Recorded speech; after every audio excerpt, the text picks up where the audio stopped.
Salut, bienvenue chez DVZ. Si tu es ici, c'est que tu cherches des infos sur l'RC Drift, tu t'y intéresses, mais tu es un petit peu perdu. Sur quoi tu vas pouvoir rouler, qu'est-ce que tu as besoin comme pneu, qu'est-ce que tu as besoin comme voiture et surtout, combien ça va te coûter. Et bien toutes ces questions, je vais y répondre dans cette vidéo. Du coup, pour commencer, sur quoi on va pouvoir rouler? On va pouvoir rouler sur toutes les surfaces. Le goudron, le béton, le carrelage, le lino, la moquette. Les seules surfaces en fait où on ne peut pas rouler, c'est la terre et l'eau. T'es pas drôle, tu fais même pas rire. En fonction de chaque surface, on va adapter les pneus. Et sur le site driftparadise.fr, dans l'intitulé de chaque pneu, dans le titre des produits, c'est marqué pour béton, pour moquette, pour goudron, etc. Après, on a certaines gammes de pneus qui sont plutôt universelles. Donc, par exemple, je prends les pneus RevD AS-01. Ces pneus, ils vont de partout. Sauf, je dirais, sur le goudron. En fait, ils vont bien sur le goudron, mais ils s'usent beaucoup trop vite. Sur le goudron, on va plutôt prendre les Yokomo DRA spécial asphalte. On a besoin également d'une télécommande. Donc la télécommande, elle va servir à quoi? Elle va servir à tourner à droite, tourner à gauche, accélérer, freiner et la marche arrière. Et aussi, on a besoin d'une voiture. Bah ouais, logique. Et cette voiture, comment elle fonctionne? Elle fonctionne en propulsion, c'est-à-dire que nous avons que les roues arrière qui font avancer la voiture. Pourquoi on ne drifte pas en 4 roues motrices? C'est que tout simplement, en réel, on ne drifte pas en 4 roues motrices. Visuellement, ça n'a rien à voir. Le 4 roues motrices, c'est plutôt de la glisse comme au Trophée Andros, quand ça existait encore. Donc là, en propulsion, on va vraiment drifter avec un énorme angle de braquage, comme en vrai, hein, comme vous pouvez le voir. Voilà, on va pouvoir drifter comme ça. Alors qu'en 4 roues motrices, on va plutôt glisser comme ça, même à l'époque du CS, donc c'est l'ancienne époque du RC Drift où on faisait tourner les roues arrière plus vite que les roues avant et on arrivait à avoir un léger braquage comme ceci, on va dire, pour essayer de reproduire la réalité. Mais c'est une époque aujourd'hui qui est révolue. Donc sa voiture, on a besoin de quoi? Certaines voitures sont livrées prêtes à rouler, d'autres en kit. Mais là, on va détailler de quoi est composée une RC Drift. Donc une RC Drift est composée, comme on disait, pneus, roues, le châssis. Donc le châssis, c'est tout le squelette. C'est vraiment toute la partie suspension, ce qui va accueillir tout l'électronique, etc. C'est vraiment la pièce maîtresse. On a besoin d'une carrosserie, comme il y a ici. Donc elles sont en Lexan. Donc là, elle est peinte, mais à la base, quand vous les recevez, elles sont transparentes à peindre, sauf dans les RTR. Donc les RTR, c'est des voitures prêtes à rouler, ready to run. Là, elles arrivent, elles sont peintes. Mais sinon, la plupart du temps, dans 99% des cas, la carrosserie est à peindre. Et toutes les carrosseries que nous avons sur le site sont compatibles avec tous nos châssis.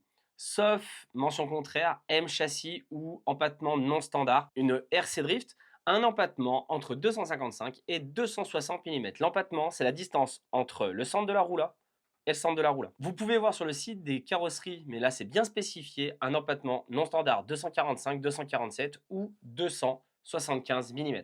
Là, ça ne sera pas compatible, mais ça concerne une dizaine de modèles. Pour le reste, nous avons des centaines de références en carrosserie avec un empattement standard. Nous avons besoin donc d'une batterie. Sur mon châssis, elle est située ici. D'un variateur. Donc le variateur va se brancher à la batterie. Il va prendre le courant et le courant, il va l'emmener jusqu'au moteur. Le moteur qui est ici. On va avoir besoin d'un cerveau de direction. Donc c'est cet appareil-là. Le cerveau de direction, il sert à quoi? La télécommande, quand vous allez tourner à droite, elle va envoyer une information au récepteur qui est ici. Et le récepteur va transmettre cette information au cerveau qui va faire tourner les roues.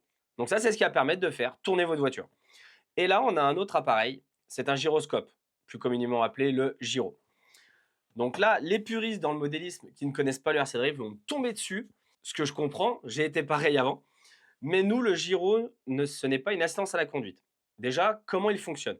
Le gyro, il va prendre l'information de la voiture qui commence à partir en dérapage. Et là, il va envoyer l'information au cerveau avant vous de faire tourner les roues dans l'autre sens pour que ça puisse glisser. Si vous avez déjà vu Cars, tournez à droite pour aller à gauche. Et donc, avec des pneus plastiques, des voitures aussi légères, même pas 1,5 kg, quand la voiture va partir en dérapage, elle va partir tellement vite que notre cerveau n'est pas capable de rattraper la voiture. Si vous roulez une RC Drift sans gyro, vous allez faire de la toupie.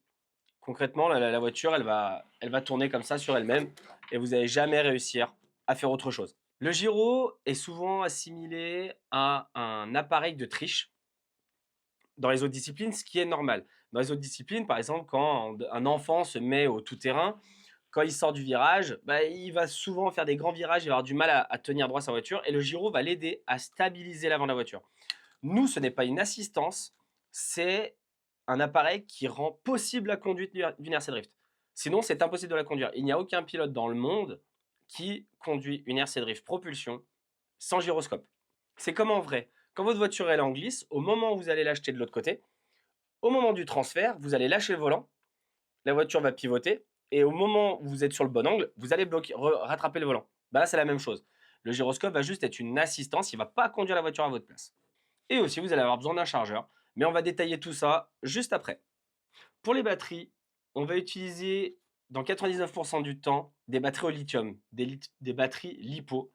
Et pour la motorisation, on va utiliser pareil dans 99% des cas un moteur brushless, c'est-à-dire sans charbon, donc sans entretien, beaucoup plus précis, plus onéreux certes, mais qui va durer beaucoup plus dans le temps, qui est beaucoup plus précis, qui est beaucoup plus adapté à notre discipline. Donc la vidéo elle aura une chronologie, on va démarrer du moins cher au plus cher, donc pour le plus débutant au plus expert. Et là on va commencer par un modèle phare qui est beaucoup plébiscité par les débutants. C'est un modèle qui est déjà monté, la carrosserie est déjà peinte, enfin voilà, c'est un modèle RTR prêt à rouler. Il vous manquera une batterie, donc là par exemple j'ai une 4000 mAh. Si vous ne savez pas à quoi correspond cette information, sur le site driftparadise.fr, vous avez une rubrique qui s'appelle Aide, et quand vous allez cliquer dessus, va apparaître tout savoir sur les batteries. Et là, je vous invite à lire cet article qui va vous permettre de vous renseigner sur comment utiliser une batterie, comment la choisir, etc. Et ce que ça veut dire, par exemple, ce 4000 mAh. Donc ça, c'est une trentaine d'euros la batterie. Après, vous allez avoir besoin d'un chargeur de batterie. Donc, deux choix s'offrent à vous. Le Yokomo USB, donc ça, si vous avez un chargeur de téléphone USB, vous allez brancher votre batterie là-dessus. Et par exemple, une 4000 va se recharger en 2 heures. Donc ça, c'est une quinzaine d'euros. Sinon, il y a le Quick Charger de chez T2M. Donc ça, la taille est vraiment petite, comme vous voyez par la taille de la boîte. Ça, vous le branchez directement sur le secteur. Et c'est pareil, pour une 4000, vous allez mettre 2 heures pour charger votre batterie. Il existe des chargeurs un peu plus onéreux, mais on en parlera après. Là, le but, c'est d'avoir le budget le plus restreint possible. Même si le budget reste assez haut, par exemple, là, donc ce modèle est à 459 euros prix de départ. Donc en fait, c'est en fonction de la carrosserie. Là, par exemple, vous avez une BMW E30. Donc ce modèle va être à 469, mais vous avez des modèles à 459 et ça monte jusqu'à 499 en fonction de la carrosserie. Et donc vous avez juste à rajouter ce chargeur et cette batterie. Donc on va arriver à 500 euros de budget. Combien? Là, vous allez me dire, ouais, c'est quand même un énorme budget. Je vois même sur votre site, par exemple, la Banzai FTX à 160 euros. Qu'est-ce que ça vaut? Alors, comme je marque dans la description de cette voiture, pour moi, ce n'est pas une RC Drift. Pour moi, c'est une voiture que les gens vont utiliser sur un parking pour glisser vite fait. Par exemple, acheter à leurs enfants qui sont assez jeunes, 5, 6 ans, 7 ans. Je comprends qu'on n'ait pas envie de claquer 500 balles dans une RC. Mais pour moi, une RC Drift neuve démarre à ce budget-là. Même en kit, vous allez voir, on va démarrer à ce budget. Mais par contre, si vous avez un budget plus restreint que ça, vous pouvez vous tourner vers l'occasion. Vous pouvez avoir de très bonnes affaires, comme des choses non entretenues, comme dans tout dans le marché de l'occasion. Donc si vous avez un budget en dessous de ces 500 euros et que vous ne voulez pas partir sur l'occasion, eh ben, je vous conseille d'économiser plus longtemps. Tous les autres modèles que vous allez acheter, en dehors des modèles que je vais vous présenter, sincèrement, à un moment, vous allez être déçus. Voilà, mais après, comme toute cette vidéo, c'est mon avis. Certains ne seront peut-être pas d'accord, donc si vous n'êtes pas d'accord, vous pouvez le dire en commentaire, on peut en discuter. Dans le respect, toujours. Mais voilà, c'est mon avis. Après, voilà, plus de 10 ans d'expérience, j'ai réussi à me faire mon avis sur beaucoup de choses. Donc voilà, la parenthèse est fermée. Donc pour l'utilisation de cette voiture, c'est très simple. Sur la description de chaque RTR, vous avez des vidéos explicatives du démarrage de la voiture. C'est vraiment super simple. Les voitures sont testées en usine. Vous allez voir quand vous allez l'ouvrir, il y aura des traces sur les pneus parce qu'ils font 1 à 2 tours de circuit pour voir que tout va bien. Donc c'est vraiment un modèle excellent pour débuter. Et donc maintenant, on va passer sur les modèles en kit. Donc je vais vous présenter deux châssis de deux marques différentes. Le MST RMX 2.5 classique, qui est identique au châssis que vous avez dans le RTH que je vous ai présenté précédemment. Donc, excellent châssis, 130 euros le kit. Et là, nous avons le Sakura D5, qui est dans les mêmes prix. Les deux sont équivalents, mais j'ai une préférence pour les MST. Pourquoi? Le D5, pour moi, les plastiques sont de moins bonne qualité, tout simplement. Quand vous allez visser, dévisser, visser, dévisser des pièces, le plastique du D5 va s'user plus vite. Et je dirais que malgré qu'il soit réglable d'origine, parce que le MST ne l'est pas, il va falloir acheter un kit de biellette pour pouvoir le rendre réglable qui coûte 16,90 €, ce que je déconseille en premier lieu. Une RC Drift, quand on débute, on ne règle rien. On laisse d'origine, on met bien les réglages de boîte Et là, on aura une voiture qui sera saine. Et si on galère à conduire, on sait que c'est nous qui devons nous améliorer. Le problème, c'est que j'ai beaucoup de gens qui me contactent avec des voitures qui ont du mal à rouler. Et c'est que souvent, ils ont touché les réglages sans savoir ce qu'ils faisaient. Le D5, lui, est réglable d'origine. Mais même s'il est réglable, avec les réglages de boîte, le MST sera beaucoup plus simple. Donc, qu'est-ce qu'on va rajouter sur ces châssis? On va avoir besoin d'un combo variateur-moteur. Donc là, vous avez le Hobbywing G3. Donc celui-là, il est à 124 €. Vous avez le variateur et le moteur. La seule chose qu'il va falloir faire, c'est remplacer la prise de batterie pour s'adapter à votre batterie. Par exemple, si vous prenez une batterie longue avec des prises DIN, donc c'est des prises rouges en T, vous allez devoir prendre des prises DIN pour souder sur votre variateur. Si vous prenez des batteries short, donc c'est des batteries courtes, là c'est des prises qu'on appelle banane ou PK, donc vous allez souder une prise banane sur le plus, une prise banane sur le moins de votre variateur. Pourquoi il y a deux types de batteries? Pourquoi on voit de plus en plus des batteries short, c'est-à-dire courtes? C'est que pour la même capacité, on a des batteries plus légères et plus petites, donc ça ressent le centre de gravité sur la voiture et ça rend la voiture plus maniable, tout simplement. Après, il nous faut un cerveau de direction.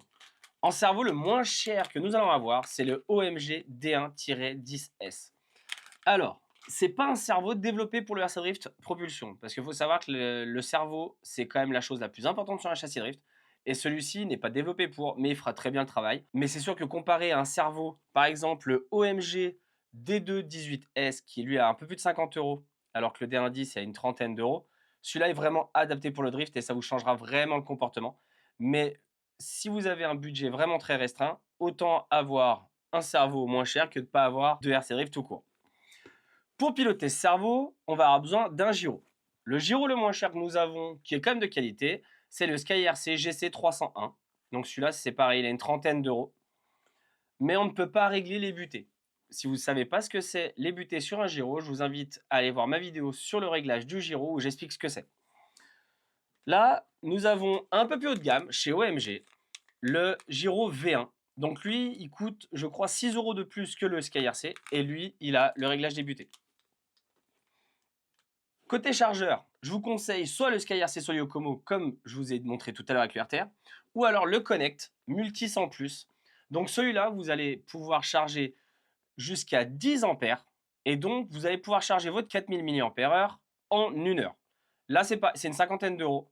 Il y a le câble qui est fourni avec. Ça, c'est vraiment top. C'est une marque française. Donc ça, je recommande. Côté radiocommande. Donc, la radio, pour moi, un excellent rapport qualité-prix, c'est la Absima CR3P. Donc, elle est à peu près, elle est à 70 €. Donc, c'est chez Absima. Il y a une radio qui coûte moins cher, mais qui est quand même beaucoup moins pratique si on veut régler le gain du gyro, etc. Mais qui fait très bien le travail. Seulement aujourd'hui, je ne l'ai pas en stock, donc c'est pour ça que je ne l'ai pas là. Mais sinon, voilà, vous avez la CR3P qui a les fonctionnalités des deux radios que je vais vous montrer après et une excellente qualité pour 70 €. Voilà. Donc là, je vais enlever les deux châssis pour vous présenter deux radios. Donc, c'est les deux grosses marques principales en RC, Futaba et Sanwa. Donc, la Futaba, elle est à un peu plus de 135 € et la Sanwa, elle est en dessous des 120, je crois. Les deux possèdent les mêmes fonctions. Après, c'est une question de feeling. Pour ma part, je suis très Futaba. Mais quand quelqu'un a goûté une Sanwa, généralement, ne revient pas en arrière, et inversement pour les deux. Donc là, c'est vraiment une histoire de choix. Si vous avez déjà fait du modé, c'est que vous étiez chez Sanwa, bah, repartez sur Sanwa et inversement. Mais voilà, mon avis personnel, je conseillerais plus la 3PV qui a un meilleur feeling avec la voiture. Et donc là, je vais ranger ça. Si jamais vous avez un peu plus de budget, donc une fois que vous en êtes là, je vous conseille en premier de plutôt prendre un autre combo. Donc continuer à partir sur le cerveau là de chez OMG et le gyro V1. Et de partir sur un variateur et un moteur de chez OMG. Donc ça, c'est 120 € le variateur et le moteur, il est à 110 € je crois. Et là, vous avez un très bon combo programmable avec une carte de programmation vendue en option. C'est un variateur qui a pas mal de puissance, qui est bien précis. Donc voilà, ça commence à être un peu plus cher que ce que je vous ai montré avant. Donc là, on est à 124 € le combo. Là, on est à 120 € juste le variateur. Mais on va dire que vous allez atterrir sur du milieu de gamme qui vous permettra d'avoir plus de possibilités. Donc là, on va passer à la gamme supérieure côté châssis et côté cerveau. Donc là, je vous présente le tout nouveau RD 2.0 de chez Yokomo.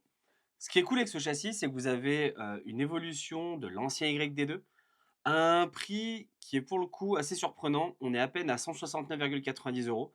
Donc voilà, pour moins de 170 €, on a un châssis qui est vraiment cool, vraiment efficace, qui est au-dessus des deux châssis précédents que je vous ai montrés, mais le budget, c'est pas le même. Là-dessus, on sera d'accord. Mais si le budget vous le permet, en utilisant le combo que je vous ai présenté précédemment, au lieu de prendre le 3 Racing ou le MST, vous pouvez partir sur le Yokomo. Si le budget est un peu plus extensible, on va aussi prendre d'autres cerveaux et gyros. Donc vous avez le Yokomo SP02 ou le REVD RS STA. Alors, si vous voulez un avis personnel, moi je préfère le cerveau REVD. J'ai testé les deux et le feeling, je le préfère avec le REVD. Mais le REVD, si un jour vous voulez le programmer, ce qui n'est pas obligatoire quand on débute, même au contraire, on laisse bien les deux cerveaux d'origine, ils sont prévus justement pour rouler correctement, même conduit par des débutants. Là, il faudra programmer ce cerveau avec une carte USB sur ordinateur.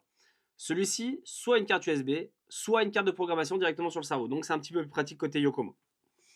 Côté gyro, alors, le Yokomo V4, les deux cerveaux ont été développés avec ce gyro.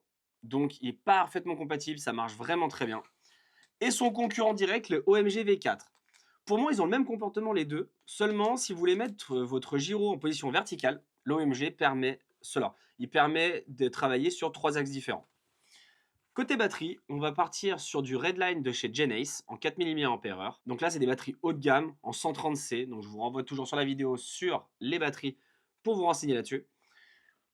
Et du coup, là, vous avez un kit qui commence à être plus onéreux, mais qui commence vraiment à être efficace. Voilà. Maintenant, on va passer à la suite. Maintenant, je vais vous présenter un kit bien au-dessus, qui est bien plus onéreux. Là, je vais vous montrer exactement avec ce que je roule actuellement en janvier 2024.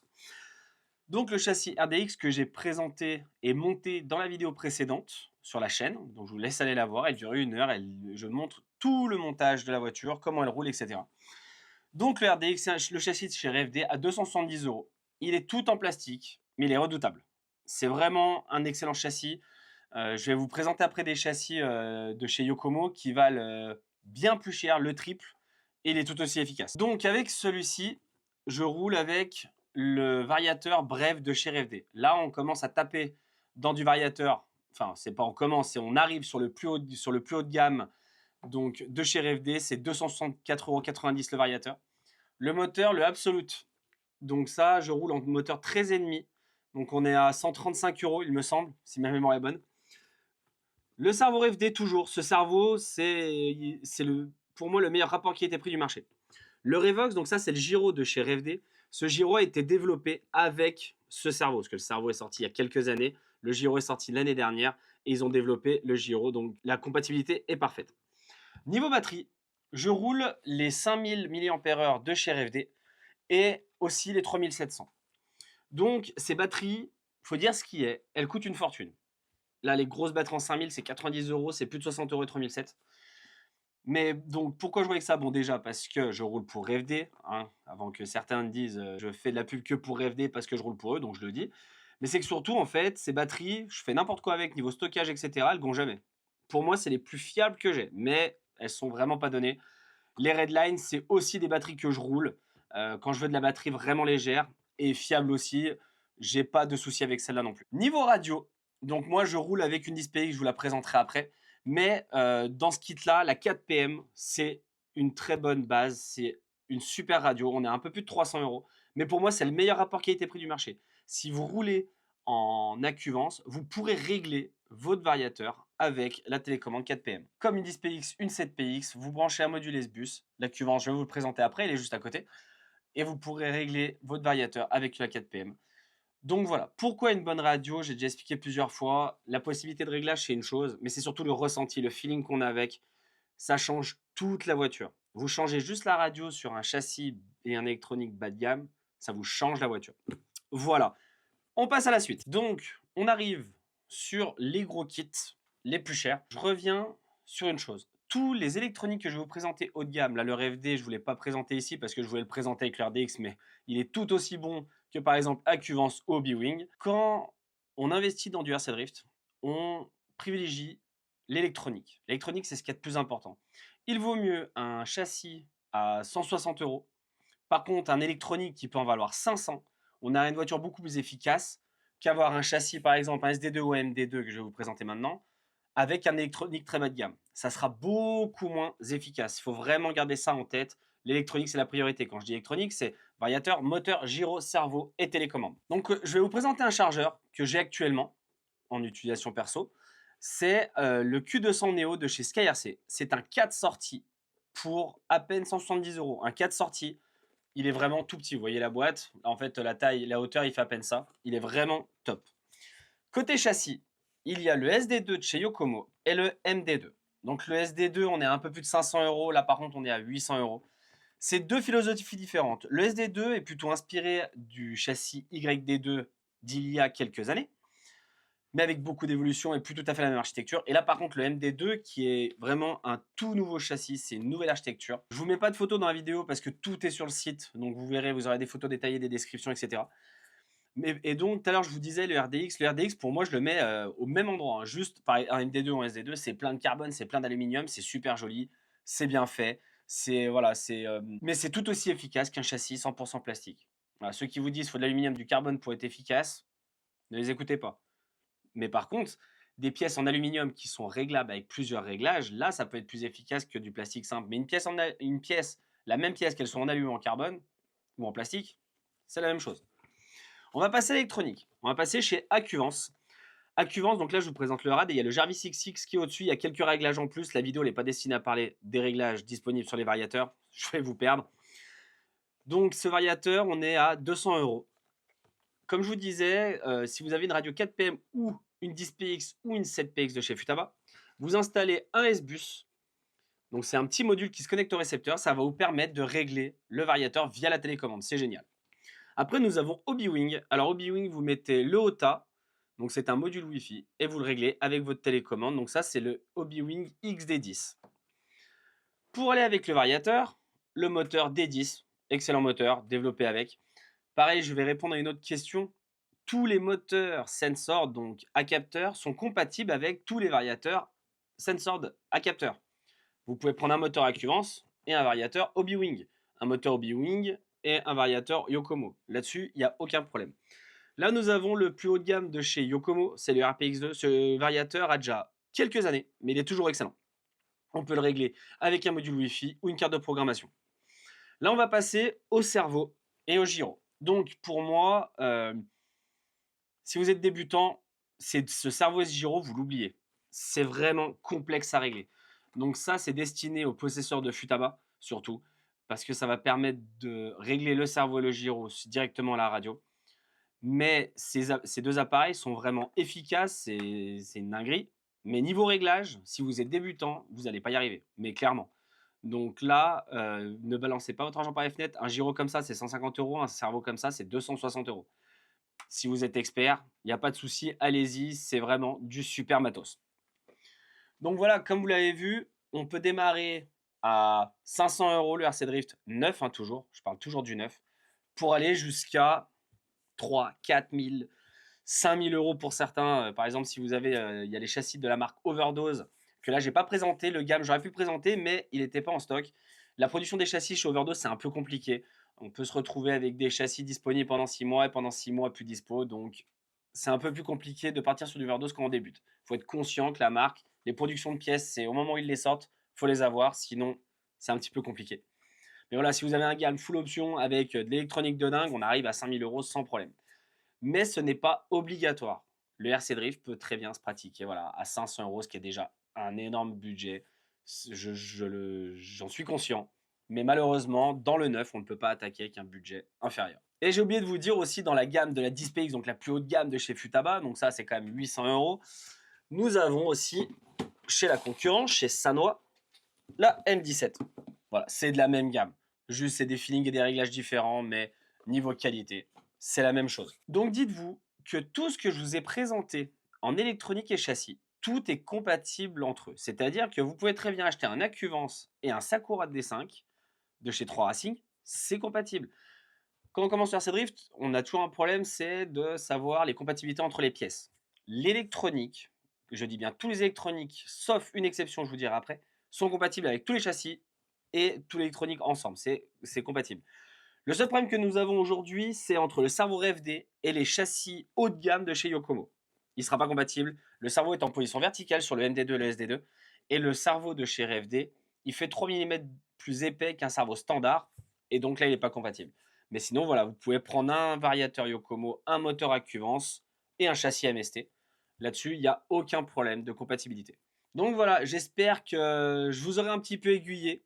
J'espère que je ne vous aurai pas encore plus embrouillé.